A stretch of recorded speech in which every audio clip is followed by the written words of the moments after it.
As the confirmation vote for Kavanaugh looks set for this weekend, we can't forget what happened at the very start of this whole fight.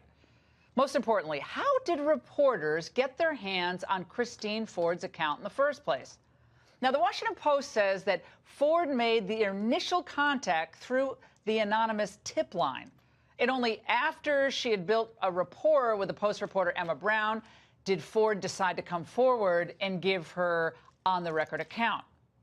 But I want to play this moment during the hearing, which really jumped out at me when I first watched it, that I don't think is getting enough attention. Ford was asked about the decision to come forward and said this. Ultimately, because reporters were sitting outside of my home, a reporter appeared in my graduate classroom, and I mistook her for a student. And she came up to ask me a question, and I thought that she was a student, and it turned out that she was a reporter. The Washington Post, in a statement to the Ingraham Angle tonight, reaffirmed that Ford came to them solely through their tip line, and that it was reporters from other outlets who confronted Ford at her home and place of residence. So where does that leave us? Back to Democratic members of the Senate Judiciary Committee. Now, remember, Senator Feinstein was confronted about possible leaks last week and had this kind of interesting exchange with Senator John Cornyn.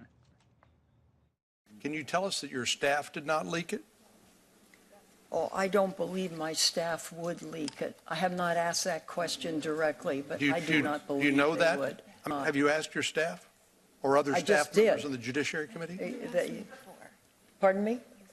Well, Jennifer reminds me I've asked her before about it, and that's true.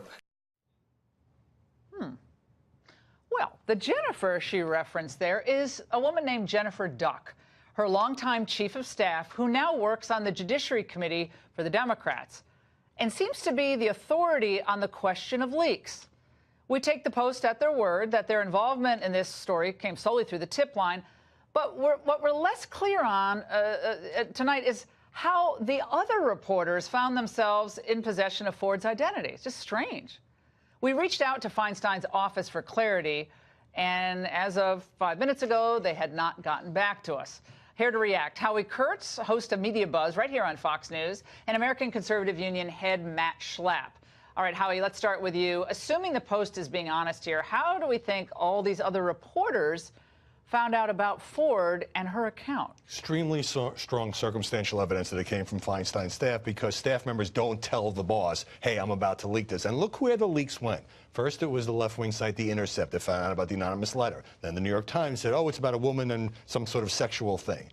And then it was a BuzzFeed reporter, also a liberal site, that went to Ford's home and Ford's where she was teaching. And then finally, the New Yorker gets the actual letter and publishes it. It was at that point that Christine Ford said, people know who I am, journalists know who I am, I'm going to tell my own story to the Washington Post. But, Matt, the idea that some person like Christine Ford just, okay, how can I get this? I'll just type it on the anonymous tip line. I don't know, it's my spidey senses. Something about this story just doesn't add up. And given the importance of guarding these documents, uncorroborated allegations of the Senate Judiciary Committee, to avoid this happening again, shouldn't it be the case that the cell phones, emails, texts, whether deleted or not, are preserved? You can get them back. Any text you delete, sorry, you can get it back. All those are preserved, and we find out any connections between Feinstein's office and the Washington Post, specifically friendships, romantic relationships between Feinstein's people, or friendships and the Post.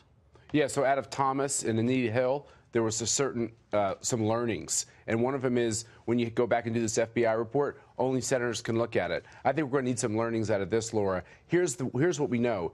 Either Dr. Ford is a terrible victim in all this because she did want to stay confidential, or Dr. Ford, in combination with these Democrat staffers and members, and maybe Anna Eshoo, the Democrat that started this whole thing, and maybe with the lawyers who they found for her, they were trying aggressively to push Dr. Ford to be public. So they were actually leaking on Dr. Ford to get her out there because they wanted the emotions of that hearing. That's what they wanted. They thought that would derail it all. They got the opposite. Yeah, Howie, the Washington Post responded to us today by saying no one leaked anything to us. She ultimately decided she was willing to put her name on the record after reporters from other outlets appeared at her home and workplace, at which time we chose to publish her story. Again, does that ring true? It is true that the Washington Post didn't go with the story without on-the-record interviews and saw the therapist notes and all of that and tried to do a legitimate investigation. But I've covered so many of these stories, Laura. What happens is that it becomes like an open secret. A source tells one reporter, maybe a source tells two reporters. Reporters talk to each other.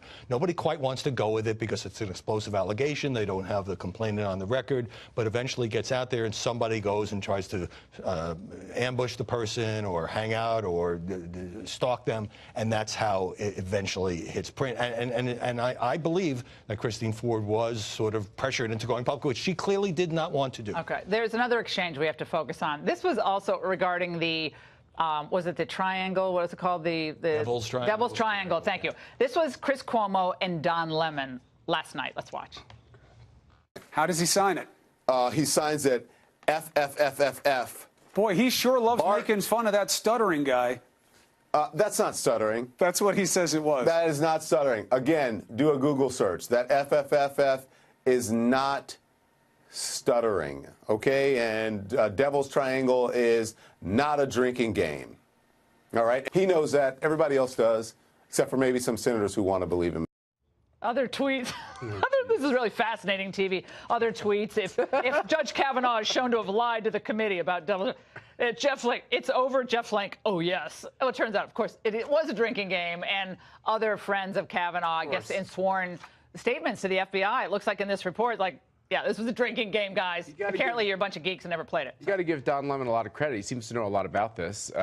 He accused me the other day on a show of being a racist because I had been criticizing Kamala Harris and Cory Booker for their outrageous behavior. It's like what passes for news. No, it's racism. Oh. And but it's okay to pick on a Catholic. That's one thing that we've learned in this whole process. And I just think that why don't we just cover the fact? I'd love to know his jurisprudence. What's his philosophy?